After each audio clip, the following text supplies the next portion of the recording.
Hello friends, welcome back to my channel Saksham Tech. आज मैं आप लोगों को राकेश यादव सर की 9700+ की बुक का सोल्यूशन कराने वाला हूं। मैंने 65 नंबर तक पूरे क्वेश्चन, 66 तक पूरे क्वेश्चन करा दिए थे। सॉरी 66 तक हो गए थे। आज हमें 67 से स्टार्ट करना है। तो 67 नंबर हम लोग देखते हैं। अगर आप लोगों ने चैनल सब्सक्राइब ना किया तो चैनल को सब्सक्राइब जरूर कर लें।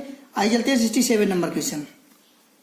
इसमें कहा गया चीनी के दाम में 20% वृद्धि हो जाती है। यदि चीनी पर खर्च को पूर्ववत रखना है तो कटौती के बाद खपत में कमी तथा आरंभिक खपत का अनुपात ज्ञात करें। ये सब हम लोगों को बैठाने के लिए बता दिया है। कितने की वृद्धि होती है? 20% की। एक ही टाइप होता है। 20% की वृद्धि हो गई तो पहले 20 लिख लीजिए और 20/120। 100 का मल्टीप्लाई हम लोग कब करते थे? जब कितने परसेंट पूछता था। अब हमें यहाँ पे रेशियो बताना है। तो 20 एकम 20 और 20 छक्का 120। अब 1/6 निकला। अब इसको अगर आप लोगों को रेशियो में लिखना हो तो कैसे लिखोगे? 1:6। हमारा ऑप्शन सी। हम लोग डायरेक्टली कर सकते हैं। या फिर आप लोगों का पहले कितना था? सेकंड मेथड आप लोग देख लीजिए। पहले हमारा 100 था, फिर क्या हुआ? 20% की वृद्धि हुई तो कितना हो गया? 120। फिर हमसे कहा गया तो कटौती को बाद में कमी तथा आरंभिक खपत का मूल्य। तो कमी कितनी की? 20 की। कितनी होगी कमी? 20 की। और जो खपत है वो 120 की। तो 20:120। तो 1:6। या तो आप इससे कर लीजिए। मेरे हिसाब से बेटर यही रहता है फर्स्ट मेथड, क्योंकि ये हर जगह अप्लाई होता है। जब भी घटोतरी या बढ़ोतरी की जाती है तो आप लोग इसी से रेशियो निकालना। उसके बाद आगे चलते हैं 68 नंबर क्वेश्चन। 68 में क्या कहा गया? एक कक्षा में 72% छात्र जीव विज्ञान में तथा 44% छात्र गणित का चयन करते हैं। आप बताइए टोटल कितना होता है? टोटल होता है 100%। पर यहाँ पे क्या है? 72% छात्र मैथ में। तो मैथ में कितने? 72% छात्र जीव विज्ञान में मतलब बायोलॉजी में, और तथा 44% गणित का चयन करते हैं। तो जो मैथ लेते हैं वो कितने? 44 हैं। टोटल कितने हो गए? 4 2 6 4 और 7 4 11 1 7 4 11। कितने हो गए टोटल? 116। फिर ये 116% हो गए। यदि प्रत्येक छात्र ने जीव विज्ञान तथा गणित में कम से कम एक विषय लिया हो। हमसे ये कहा गया और दिया गया 40 छात्रों ने दोनों विषय लिए हो। तो आप बताइए टोटल 100% होते हैं। तो कुछ ने लिया जीव विज्ञान, कुछ ने लिया गणित, और कुछ ने क्या हुआ? प्रत्येक छात्र जीव विज्ञान तथा गणित में कम से कम एक विषय लेता है। तो जो 100 होंगे वो क्या होंगे? जो एक एक विषय वाले होंगे। जो एक्स्ट्रा है हमारे 16, वो वही छात्र होंगे जिन्होंने दोनों का चयन किया होगा। तो हमारे हिसाब से 16 जो लोग हैं वो दोनों लिए, और क्वेश्चन के हिसाब से 40 ने। तो एक की वैल्यू कितनी आ गई? 40/16 की आ गई। तो जब एक की वैल्यू 40/16, हमें चाहिए कि कक्षा में कुल कितने छात्र थे? टोटल कितने थे? 100। तो 100 की वैल्यू चाहिए हमें। 100 की वैल्यू कैसे? 40/16 × 100। इसको हम लोग काट लेंगे। 4 चौक 16, 4 से 25 बार में और 4 से 10 बार में 25 दामन 250। तो टोटल छात्र कितने हो गए? 250। हम लोगों को बस इतना ही करना है कि आप बताइए टोटल छात्र 100, उसमें से 72 ने तो ले लिया जीव विज्ञान, 44 ने ले लिया गणित। तो जब टोटल 100 थे तो जो हमारे एक्स्ट्रा हो रहे हैं वो ऐसे छात्र होंगे जिन्होंने क्या किया होगा? दोनों विषय लिए होंगे। तो दोनों विषय लेने वाले कौन से हो गए? 16। हमारे हिसाब से 16, क्वेश्चन के हिसाब से 40, और हम लोग उसका सोल्यूशन कर लिए। उसके बाद चलते हैं 69 नंबर। तो क्वेश्चन में क्या कहा गया है? एक परीक्षा में एक छात्र को 30% अंक प्राप्त होते हैं और वह 25 अंकों से असफल हो जाता है। उसी परीक्षा में दूसरे छात्र को 40% अंक प्राप्त हुए और उसे उत्तीर्णांक से 25% अंक अधिक मिले। तो परीक्षा में अधिकतम उत्तीर्णांक अंक क्या था? तो अब हम लोग क्या करते हैं? मान लेते हैं पास होने के लिए कितने चाहिए? पास होने के लिए x चाहिए। तो अब आप बताइए, हम लोग यहाँ से स्टार्ट करते हैं। दूसरे छात्र को कितने % अंक मिले? 40% अंक मिले पास होने के लिए। और वो पास क्या हुआ? पास से 25% अधिक अंक उसने लिया, तो उसे उत्तीर्णांक से 25% अधिक अंक मिले। तो वो पास होने के लिए कितने उसने लिए? 40%। फिर उसको उत्तीर्णांक से कितने % अधिक अंक मिले? 25%। 25% का मतलब 25/100। तो कितना? 1/4। मतलब पास होने के लिए उसको चाहिए थे 4 अंक, लेकिन वो एक ज्यादा ले आया। कितना ज्यादा ले आया? 5। तो कितना ले आया? 5x/4।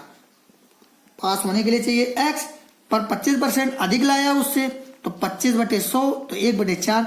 मतलब पास होने के लिए चाहिए कितने थे? 4, पर वो एक एक्स्ट्रा ले आया। कितना ले आया? 5 ले आया। चाहिए थे 4 लेकिन वो ले आया 5। हम लोग इसको बराबर कर देते हैं, पास होने का परसेंटेज निकल आएगा। तो इसका इस पे 5 40 और 8 चौक 32। तो x बराबर कितना चाहिए? 32% पास होने के लिए चाहिए। लेकिन जो छात्र था उसने क्या किया? 30% अंक प्राप्त हुआ और 25 अंकों से क्या हो गया? फेल हो गया। तो 30% उसने प्राप्त किया। और फेल कितने से हो गया? 25 अंकों से। हम लोग उसको पास करा दे रहे हैं। और यहाँ पे पास होने के लिए कितने परसेंट चाहिए? 32% चाहिए। तो अब आप बताइए 30 को इधर ले आएंगे, कितना आ जाएगा? 2% बराबर 25 के। हमसे कहा गया तो परीक्षा में अधिकतम उत्तीर्णांक अंक क्या है? परीक्षा में जो अधिकतम उत्तीर्णांक अंक क्या है? तो अब आप बताइए पास होने के लिए कितने चाहिए थे? 32% चाहिए थे। हमारे 2% की वैल्यू कितनी आ गई? 25। तो 32% की वैल्यू निकालने के लिए इसमें 16 का मल्टीप्लाई कराना पड़ेगा, तो इसमें भी 16 का मल्टीप्लाई कराना पड़ेगा। 16 दूनी 32% और 16 पचाई 80 और 16 दूनी 32 8 40। तो 32% की वैल्यू कितनी आ गई? 400। तो पास होने के लिए अधिकतम कितने नंबर चाहिए थे? Option A. तो हम लोग इस तरीके से इसको सॉल्व करेंगे। उसके बाद चलते हैं अगला क्वेश्चन हम लोग 70 नंबर।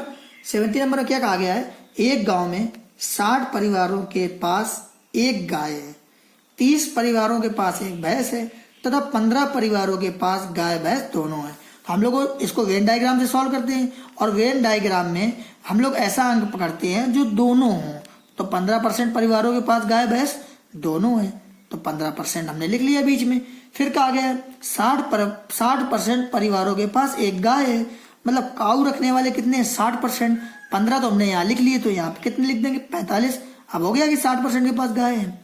भैंस मतलब बफेलो, तो 30% परिवारों के पास एक भैंस है, तो 15% यहाँ लिख लिया, तो 15 यहाँ पे हमारा लिख गया कि 30% के पास भैंस है और 60% के पास गाय है।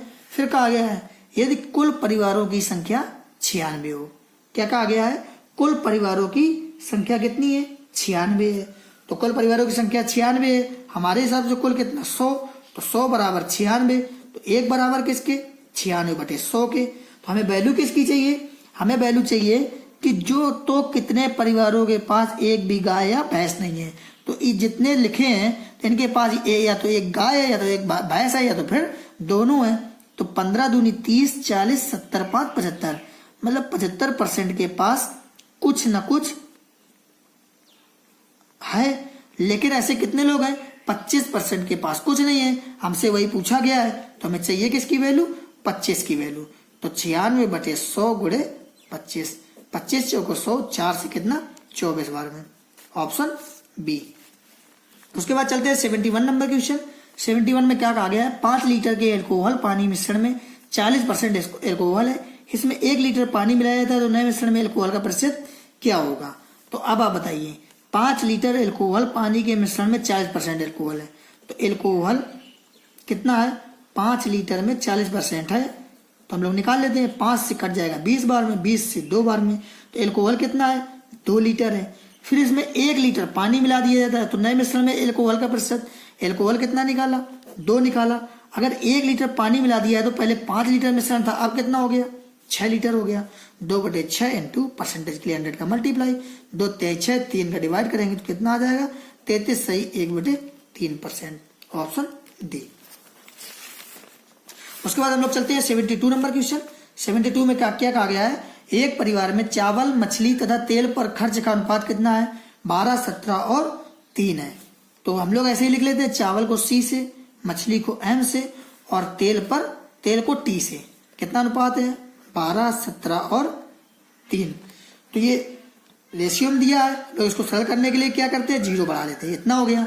इन वस्तुओं के मूल्य क्रमशः 20%, 30% और 50% बढ़ गए। तो अब आप बताइए 120 का अगर 20% बढ़ा दोगे तो 120 का 20% निकालोगे तो कितना आ जाएगा? 12 दूनी 24, मतलब 24 बढ़ जाएगा। कितना हो जाएगा? 144 हो गया बढ़ के। फिर 117 में जो दूसरा वाला है उसमें कितना? 30% बढ़ गया। तो 170 का 30% जब निकालोगे तो 17 तय 51, मतलब 51 बढ़ जाएगा। 51 अगर इसमें जोड़ दोगे कितना हो जाएगा? 221 हो जाएगा। फिर इसमें 50%, अब 30 का 50% तो 15 ही होता है, मतलब इसमें कितना हो जाएगा? 45 हो जाएगा। फिर बढ़ गए तो इन वस्तुओं पर होने वाले खर्च में कितने प्रतिशत की वृद्धि हो गई? तो पहले आप बताइए खर्च कितना था? इनको हम जोड़ लेंगे, 12 17 29 3 32। पहले खर्च था कितना? 320, और अब कितना हो जाएगा? 4 1 5 5 10, 4 2 6 4 10 1 11 और 2 1 3 1 4। अब कितना हो गया खर्च? 410। कितना रेट बढ़ गया? 320 से 410 हो गया। कितना बढ़ गया? 90 बढ़ गया। और कितने से बढ़ा? 320 से बढ़ा इंटू 100। सॉल्व करेंगे 0 से, 0 कट जाएगा, 2 से इसको काटेंगे कितना आ जाएगा, 16 आ जाएगा। 2 से 5, 2 से 8 और 2 से 45, 45 पंचे कितना, 225/8। इसको डिवाइड करेंगे, 8 दूनी 16, 16 6 22 65, तो 88 64, 28 सही 1/8%। ऑप्शन सी नंबर हम लोग कितना आ जाएगा, ऑप्शन सी। उसके बाद हम लोग आगे चलते हैं अपना नेक्स्ट क्वेश्चन 73 नंबर। 73 में क्या कहा गया है, कोलकाता से किसी स्थान के लिए बस तथा ट्रेन किराया क्रमशः कितना, 20 रुपए तथा 30 रुपए किराए में 20% की तथा 20 बस के किराए से वृद्धि होती है, तो नए ट्रेन किराए बस किराए का अनुपात बताइए। हम लोगों को रेशियो बताना है कि कितना रुपए बढ़ गया।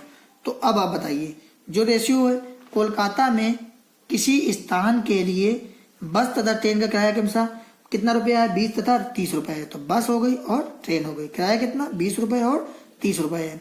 फिर क्या हुआ, हमसे कहा गया है कि 20 तथा 30 रुपए बस के किराए में कितना 10% से किराए और ट्रेन के किराए में कितना 20% की वृद्धि हो गई। तो फिर उसके बाद हम लोग आगे सॉल्व करेंगे, कितना बस के किराए में कितने की वृद्धि हुई है, 10% थे, तो 20 का 10% निकालेंगे तो कितना आ जाएगा, 20 × 10/100 मतलब कितना 2, तो 2 की वृद्धि हो गई, कितना हो गया 22 हो गया। और ट्रेन के किराए में कितना 20% की, तो ट्रेन की किराए में कितना 20% की, तो 30 × 20/100 कितना आ गया 6 आ गया, मतलब इसका किराया कितना हो गया 36 हो गया। तो नए ट्रेन के किराए में बस किराए का अनुपात बताइए। हम लोगों का इनका ये अनुपात बताना है कि ट्रेन और बस के किराए में अनुपात, तो ट्रेन और बस के किराए का अनुपात बताना है, तो 36 ट्रेन का 36 है और बस का कितना 22 है। हम लोग कैंसिल कर लेंगे, कितने बार में 2 से कट जाएगा, कितना 18 बार में, 2 से 11 बार में, 18:11। बस हम लोगों को इतना ही देखना है, थोड़ा सवाल मिसप्रिंट हो गया था तो इसका मैं ध्यान रखूंगा, क्योंकि थोड़ा सा जब कटिंग हो जाती है तो प्रॉब्लम होती है मिसप्रिंट में। फिर आगे चलते हैं हम लोग 74 नंबर।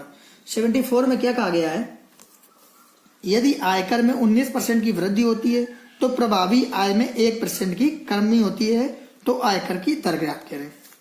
क्या है, आयकर में 19% की वृद्धि, मतलब जो हमारा टैक्स है उसमें कितने परसेंट की वृद्धि हो गई, 19% की वृद्धि हो गई।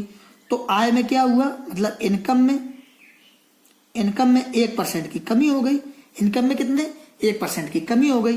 तो अब आप बताइए, आपको पहले ही बताया कि टैक्स बटे इनकम, इसको इस साइड ले आएंगे पक्षांतर करके, तो कितना आ जाएगा 1/9%, से परसेंट कट जाएगा, तो मतलब टैक्स 1 है और जो नेट इनकम है, नेट इनकम प्रभावी आय, तो उसमें नेट इनकम कितनी है 9 है। तो हम लोगों का अगर टोटल इनकम जोड़ी जाए, जो टोटल इनकम होती है मतलब आय जो होता है वो क्या होता है, टैक्स प्लस प्रभावी आय, ये होती है हमारी आय। ये दोनों मिला के कितने हो जाएंगे 10, मतलब आय हमारी कितनी है 10 है। आय हमारी कितनी हो गई 10 हो गई। फिर उसके बाद हम लोग आगे सॉल्व करते हैं, जो हमारा रेट पूछा गया है कि सॉरी यहाँ पे थोड़ा गलती होगी, 19% की है, 1/19 होगा, तो यहाँ पे कितना आ जाएगा 19 से 20 हो जाएगा। तो जो टोटल हमारी आय कितनी हो गई 20 हो गई।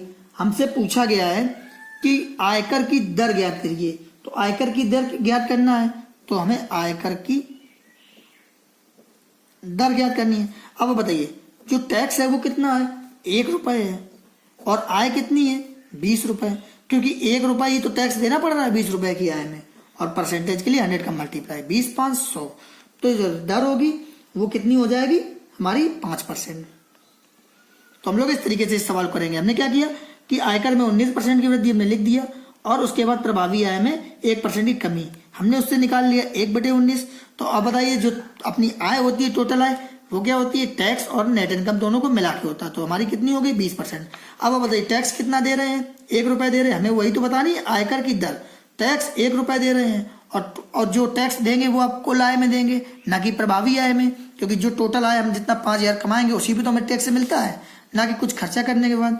तो हमने 20 से निकाल लिया, कितना आ गया 5%। अगर आप लोगों को वीडियो अच्छा लगा तो चैनल को सब्सक्राइब कर लें। आज हम लोग इतना ही रखते हैं, क्योंकि वीडियो लंबा हो जाता है आप लोग देखते नहीं है, तो आप लोग चैनल को सब्सक्राइब जरूर कर लें। और थोड़ा मैं फास्ट पढ़ा रहा हूँ क्योंकि छोटे छोटे सवाल हैं, आप इसको पुश करके या थोड़ा सा स्लो करके देख सकते हैं।